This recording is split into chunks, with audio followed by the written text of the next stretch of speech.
Diyaaradan iyo kuwan kale ee soo socda waxay la daalaa dhacayaan sidii ay u caga dhigan lahaayeen.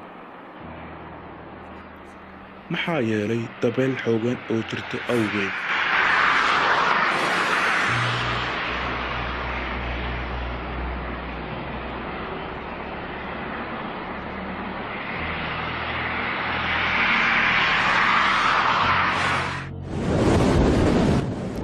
Midaan ayaa sidoo kale degila.